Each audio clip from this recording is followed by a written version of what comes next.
Channel talk and blog. তো আজকে আমরা আজ তোমার জন্য চলে এসেছি নতুন একটা ভিডিও নিয়ে। তো আমরা আজকে একটা রাজবাড়ি যাবো, সেই রাজবাড়িটা গেলে তোমরা দেখতে হবে এবং ঐতিহাসিক এবং পুরনো রাজবাড়ি, এর অনেক গল্প আছে, যতটা পারবো তোমার সাথে শেয়ার করবো। আর বাকিতে বহুত পুরনো রাজবাড়ি, চলো ঘুরে আসি।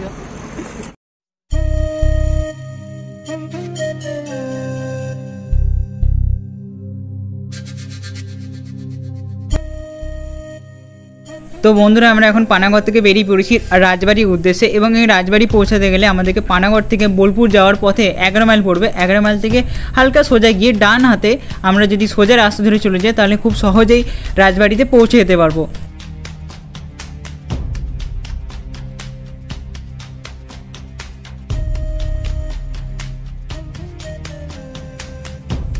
তো হ্যালো গাইস, এখন আমরা চলে এসেছি কালিকাপুর রাজবাড়ির সামনে। তো এখন ঢুকবো, তার আগে আমি একটা মুভি দেখছিলাম সাউথের শ্যাম সিংহ রয়। তো ওই মুভিটা আমি প্রথমে দেখে বুঝতে পারছিলাম যে এখানে একটা সিন নেওয়া আছে, আমি সাইডে চালিয়ে দেখাবো। তো এই যে এই জায়গাটা একটা সিন নেওয়া আছে, প্লাস এই মন্দিরটা, দুটো মন্দির, এখানে কুয়োটা আছে, কুয়োটায় যদিও বানানো ছিল। পেছনে রাজবাড়িটা দেখতে পাচ্ছ, আমি সাইডে ভিডিও চালিয়ে দেখাবো পুরো সিনটা দেখে।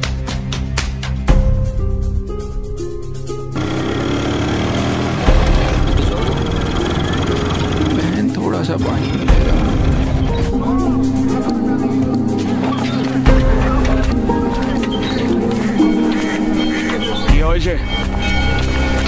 पानी चाहिए तो ले।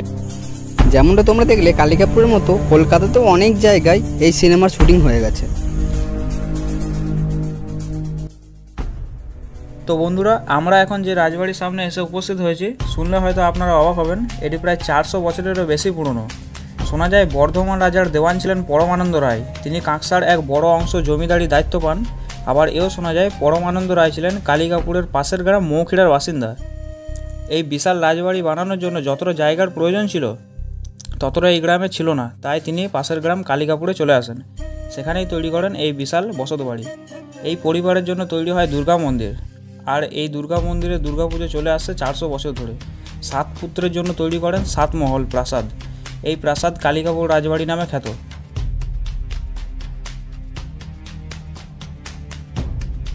এবং এই রাজবাড়িতে তোমাদেরকে আসতে গেলে সকাল সকাল আসতে হবে, কারণ এই রাজবাড়ির সময়সীমা হচ্ছে সকাল থেকে সন্ধ্যে 6টা অবধি। 6টার মধ্যে এই রাজবাড়ি বন্ধ হয়ে যায়। তো তার আগে তোমাদেরকে প্রবেশ করতে হবে।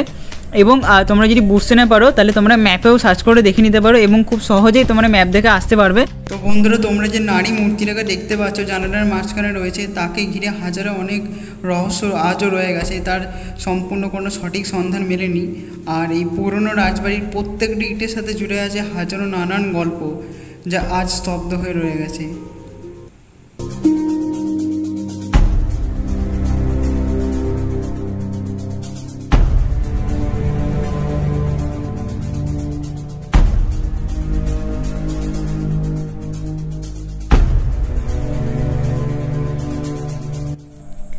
এই রাজবাড়িতে অনেক সিনেমার শুটিং হয়ে গেছে, যেমন গয়নার বাক্স, গুপ্তধনের সন্ধান, এমনকি সাউথ ইন্ডাস্ট্রির শ্যাম সিংহ রয়ও এই রাজবাড়িতে শ্যুট করে গেছে।